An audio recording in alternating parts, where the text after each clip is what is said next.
Maraming mga churches ngayon, hindi nila alam ano ba ang standard ng Panginoon for elders. Paano ba tayo mamimili ng ganito? Porket ba matanda na to, o marunong makipagkaibigan, o mabait, o gawin na nating elder? Hindi, sabi ni Paul, ito ang standard. Gawin ninyo ito. So, yan ang sinasabi niya rito. Yun ang una. Generally, he's saying, you communicate these truths, these things, and these things include itong mga doctrinal matters, especially things pertaining to the gospel, pertaining to salvation, the atonement, sanctification, the second coming of Christ, regeneration. Talk about that. Talk about practical matters that will address the issues of the old men, old women, young women, slaves or employees or workers, and also ministers of the gospel. Talk about practical things. Expose false teachers. Expose their teachings. Make sure that you set up itong standard na to keep on talking about the standard for elders and for leaders in the church. Yan ang kasama dito sa these things. Now look at the next thing na sabi na dapat na tinuturo ng mga ministers of the Word of God. Not only in the general sense should they teach these things, but then he also says, and exhort. So yung una, declare these things or teach these things. Ngayon, pangalawa sabi, exhort. Exhort ninyo itong mga bagay na ito. Now, that's more positive in approach. Exhort comes from a Greek word which means to urge, compel, encourage, exhort, comfort. Yun ang mga pwedeng ibig sabihin nun. In Titus chapter 1 verse 9, ang translation sa ESV is give instruction. Instead na exhort, nakalagay doon, give instruction. Sa Titus chapter 2 verse 6, the Greek word is translated urge.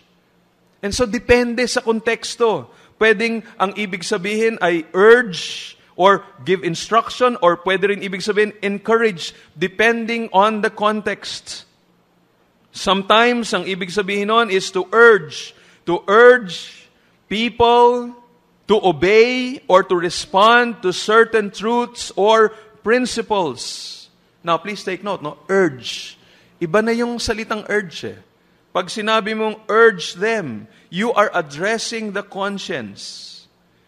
You want them to obey. You're not just giving a lecture. Hindi ka lang nagbibigay ng lecture. Talagang gusto mo umabot sa point na sila ay sumusunod. You're telling them, come on, you need to do this. You need to obey this command. This is the standard. This is how you must live. Pakinggan niyo sabi ni Matthew Henry. Sabi nga niya, parakalei. Yun yung Greek word na pinanggalingan ng salitang exhort, means press with much earnestness. Ministers must not be cold and lifeless in delivering heavenly doctrine and precepts as if they were indifferent things or of little concern. But they must urge them with earnestness suitable to their nature and importance. They must call upon persons to mind and heed, and not be hearers only, deceiving themselves, but doers of the word, that they may be blessed therein. Oh, ang ganda nun eh. Inasabi, pag sinabing urge, pag sinabing exhort, kasama yan. Hindi ka lang nagtuturo, hindi yung parang, wala namang kwenta itong turong ito, nasa sa inyo, take it or leave it, kung ayaw niyo sundin, okay lang, walang problema. Not so. Nung sinabi ni Apostle Paul kay Titus, urge them. Itong mga teachings na ito, itong mga doctrines of grace na ito, itong doctrine of salvation, itong mga practical matters na ito, urge these things upon the people. They must obey them. This is what God says. And if there is a need for the minister to present warnings or promises of God to encourage the people to obey, let him do it. So yun ang pwedeng isang ibig sabihin itong exhort. It means to urge. But at the same time, it could also mean to exhort. Now, mas positive yun. Ibig sabihin, if you're already doing right, okay na yung ginagawa nila, you need to encourage them. You need to say, Brad, okay yung ginagawa mo. Ito ang paniwala ko, Brad. Ay, good, tama, patuloy. Don't give up your faith.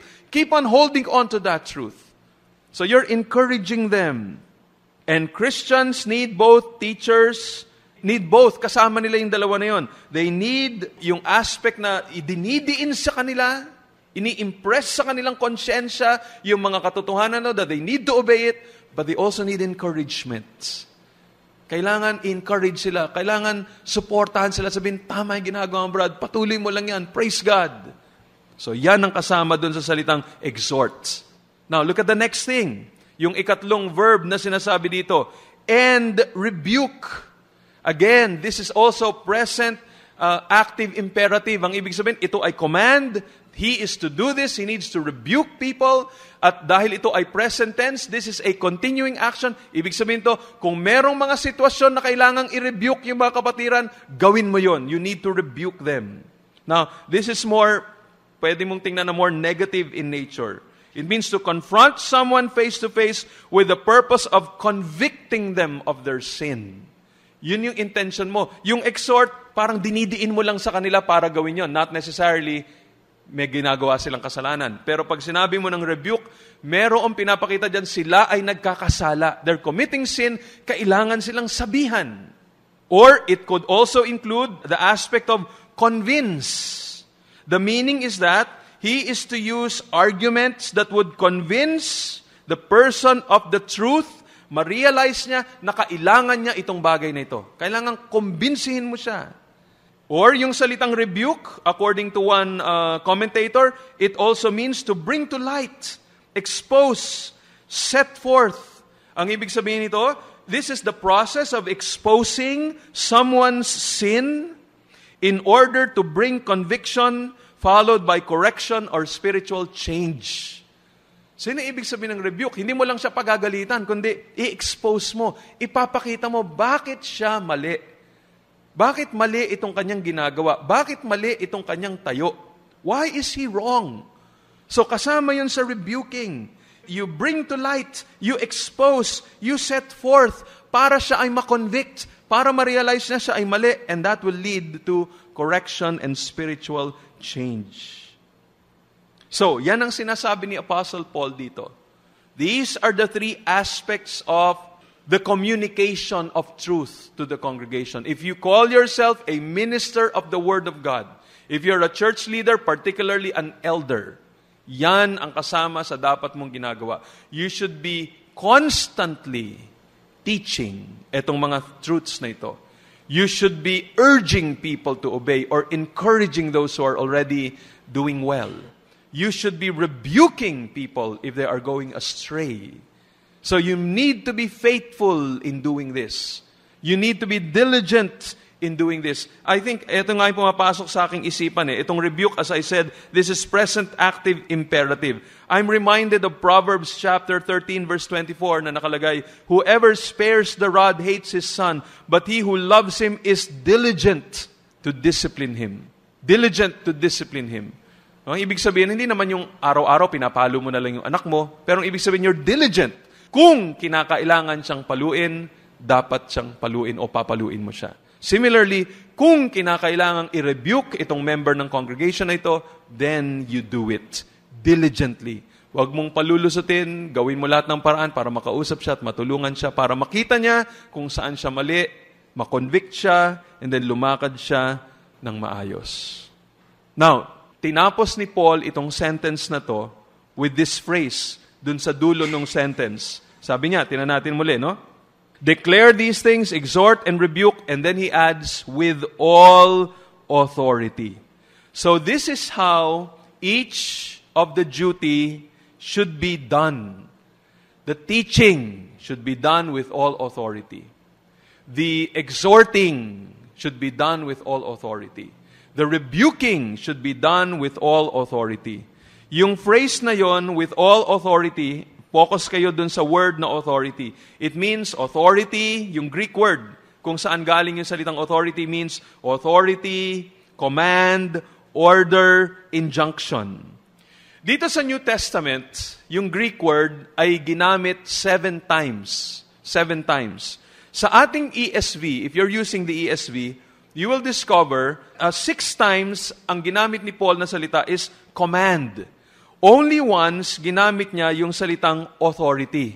Dito lang sa Titus chapter 2 verse 15. But everywhere else where you find the Greek word, kung saan na-translate na authority, it is always translated in other portions of the New Testament as the word command. Sa Romans 16:26, 1 Corinthians 7 verse 6, and many others, 6 lahat-lahat. Puro command. And what does this imply? Ang pinapakita nito, dahil sa salitang command, in all of those 6 instances, yung salitang command refers to a divine command. A divine command. Kaya, nung sinabi ritong with all authority, pag dinikit mo yon dun sa 6 na mga iba pang mga verses na sinasabing divine command, what comes to your mind is this, na itong mga tinuturo ni Paul, itong mga bagay na dapat niyang ituro, dapat niyang i-exhort, at dapat niyang i-rebuke, they all come with divine authority. Kasi divine commands itong mga ito eh. So meron itong divine authority. In other words, hindi ito parang spiritual turo-turo. Na pumunta ka sa karinderya, nakakita ka ng maraming mga lalagyan ng ulam doon, tapos, kunyari may 10 lalagyan ng ulam, binuksan mo yung isang kaldero, sabi mo, Miss, order nga ako nito, buksan mo yung pangalawa, ayoko nito, Miss, ito pa, bili ako nito. The Christian life is not like that. Ang commands ng Panginoon is not something na parang turo-turo. Ito, tuturo ko to, ito gusto ko, pero ito, hindi ko ito tuturo, ayoko ito eh. It's not like that. Pag kami sinabi ang salita ng Panginoon Diyos, may sinabi siyang doktrinang dapat nating paniwalaan na klarong nakalagay sa Biblia, we need to obey it. Of course, to be honest with you, there are some portions of Scripture na parang hindi klarong nakalagay sa Bible.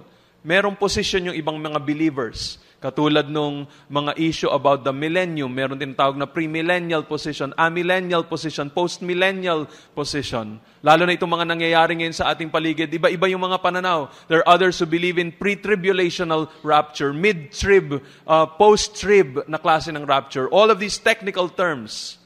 So, merong mga bagay na may differences yung iba't ibang mga mananampalataya. Pero itong sinasabi rito na with all authority, yung talagang with much conviction, you're talking about portions of Scripture that are clearly nakalagay sa Bible. There's no issue anymore regarding Trinity. Pag sinabing Trinity, hindi mo pwedeng sabihin, siguro si Jesus Christ, yung iba sabi, tao lang siya, hindi siya Diyos. Siguro tama rin sila. No, hindi na yon. Yan ang kasama ng with all authority. You talk about the substitutionary sacrifice of Jesus Christ. Hindi mo pwede sabihin, siguro naman si Kristo namatay para sa kanya sarili lang. Hindi naman siguro para sa lahat ng mga pinili ng Panginoon Diyos. Hindi mo pwede sabihin yon. Siguro naman, tama yung ibang religion na ikaw ay maliligtas by faith in the Lord plus good works. Hindi pwede yon. You must teach with all authority. Ito sinasabi ng doctrine rito. Or, hindi lamang, as I mentioned, hindi lamang yung issue ng doctrine, but even practical matters. Pagka may practical na case dito sa Bible, sabi, ganito ang dapat gawin. Mga young women, ganito ang dapat niyong bigyan ng emphasis. Older women, ganito ang dapat na maging focus ninyo sa inyong ministry.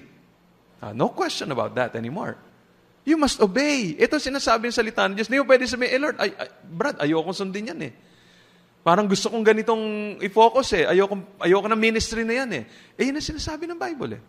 Hindi pwedeng ikaw ay tatay sabihin, ayokong maging prophet, priest, and king sa aming tahanan eh. Ayokong to train up my children in the discipline and instruction of the Lord. Bahala na asawa ko dyan. You cannot do that. Yung mga bata, sabi sa kanila, children, obey your parents, honor your father and your mother, which is the first commandment of the promise. Hindi pwede sabihin ng bata, ayokong sundin yan eh. I don't want to obey that. You cannot do that. Hindi ito spiritual turo-turo. You have to declare this with all authority. You have to impress upon the people. You have to obey all of these commands. These are not just parang good advice. To be honest, there are times wherein you find advice in Scripture. There are times. 1 Corinthians chapter 7. Paul would give an advice, sabi niya, para sa akin, huwag na lang kayong mag-asawa. Lalo na sa mga circumstances na nangyayari rito. Na parang imagine niyo lang, for example, you're a Christian living in Libya. And talagang tagadong ka na talaga. Ayaw mo nang lumipat sa ibang lugar. Tapos sabi ni Paul sa'yo, ito lang advice ko sa'yo buti pa huwag ka na lang mag-asawa.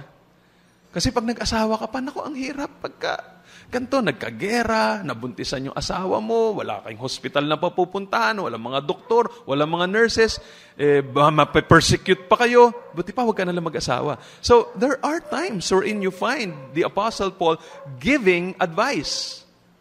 Pero hindi madalas yun. Mas madalas, he would give, and he would give a straight command. He would say, this is a command.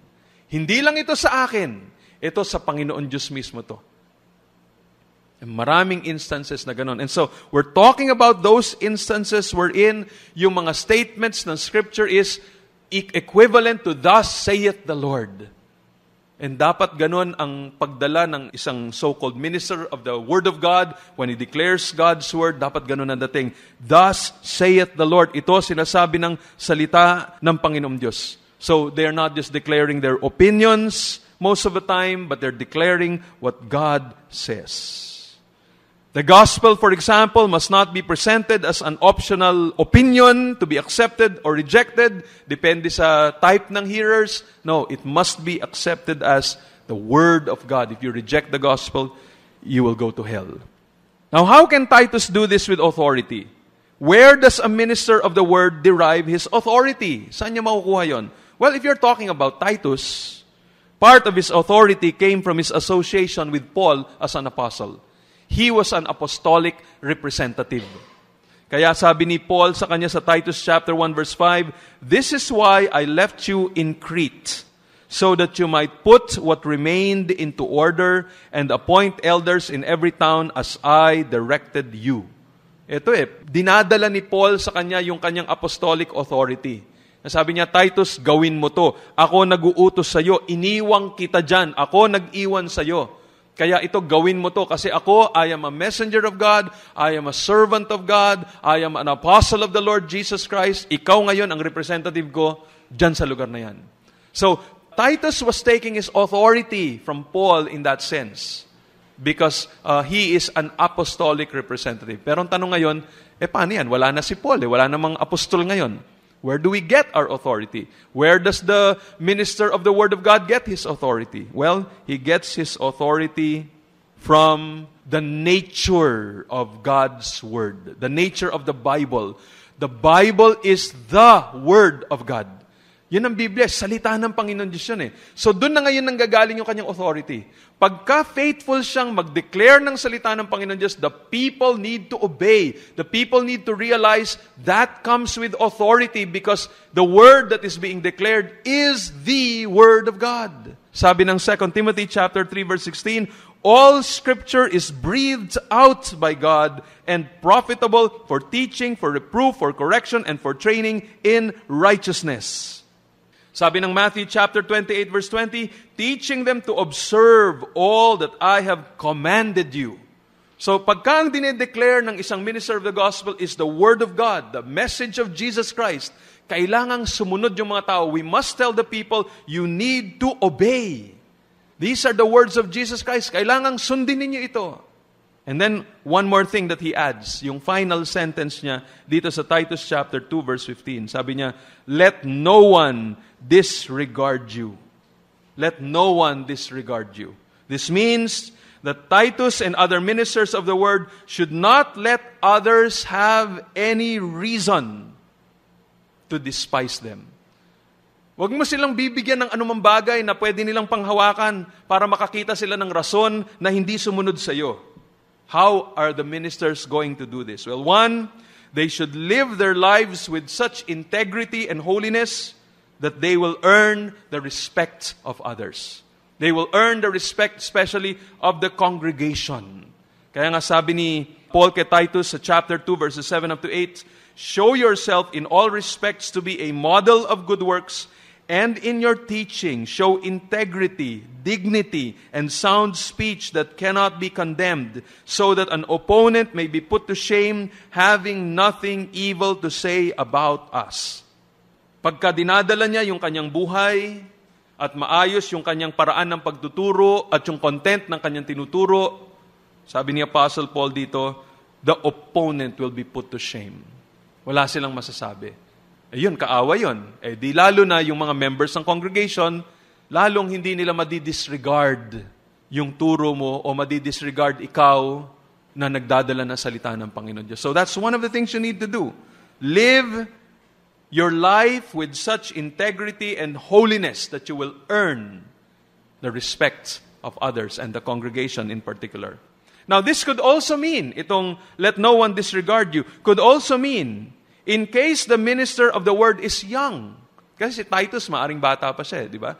Matanda si Paul, dala niya si Titus, okay, nakikinig yung mga tao, nung nandun si Paul, pag alis ni Paul, iniwan niya, mas bata. Alam niyo naman ang tendency, pagka mas bata yung pastor, maraming mga matatanda sa congregation, the tendency is for the older people not to listen, to disregard the pastor. Bata-bata mo pa 20 years old ka pa lang, 20 ganito ka pa lang, so ba't kami makikinig sa'yo? Ako, 60 na ako Anong karapatan mong magsabi sa akin yan? So sabi ni Apostle Paul, let no one disregard you. Kahit ikaw ay bata, remember, your authority, hindi yung sarili mo. Your authority comes from the Word of God. I mean, pagka halimbawa, may isang taong galing ng korte, may dala-dala siyang summons, may dala-dala siyang isang legal document at dadalhin niya sa'yo at kailangan tanggapin mo yon, kailangan pirmahan mo yon, kailangan i-receive mo yon. Pero yung nagdadala is an ordinary person, a young kid siguro, pero dala-dala niya legal document na galing doon sa korte. What are you going to say? Sabihin ba, hindi ako maniniwala dyan. Hindi ko tatanggapin yan. Bakit? Ikaw nagdala niya, bata ka pa lang, maliit ka pa Walang connection yun. Kahit ba bata lang yung nagdadala nun, ang tanong, eto bang dala-dala ko? Galing ba talaga ito sa korte? So similarly, ito yung pinapakita rito. Kaya nga sabi ni Paul kay Timothy, sa 1 Timothy chapter 4, verse 12, let no one despise you for your youth. That's 1 Timothy chapter 4, verse 12. Let no one despise you for your youth, but set the believers an example in speech, in conduct, in love, in faith, in purity. So of course, dito sinasabi niya, para hindi nila maliitin ang iyong edad, kung baga, ayusin mo buhay mo. But at the same time, we could also say, kung faithful ang isang minister of the gospel, kahit bata pa siya, in declaring the word of God, at na-realize ng mga tao yon, ay talagang mararamdaman nila, kailangan sumunod ako dito. Hindi dahil si pastor na bata pa ang may dala nitong mensaheng ito, kundi salita ng Diyos talaga yan Kahit na paano ko pagbalik ta rin yung Bible, ganun talagang nakalagay dito I have to obey. So, yun yung isang pwedeng ibig sabihin na, let no one disregard you. Ang ganda nga ng sinabi ni Spurgeon patungkol dito. Sabi niya, Titus was a young man, and people are apt to despise the pastoral office when it is held by a young man. Yet they ought always to respect it, whether it be held by a young man or an old man. Dapat nilang respetuhin yung office na yun. Sabi ni Matthew Henry, perhaps, too, an admonition might be here intended to the people, that Titus, though young and but a substitute of the apostle, yet should not be condemned by them, but considered and respected as a faithful minister of Christ, and encouraged and supported in his work and office. So kailangan galangin mo, kahit na siya'y bata pa, kung dala-dala niya salita ng Panginoon Diyos, because of his message and because of his office, respect that pastor.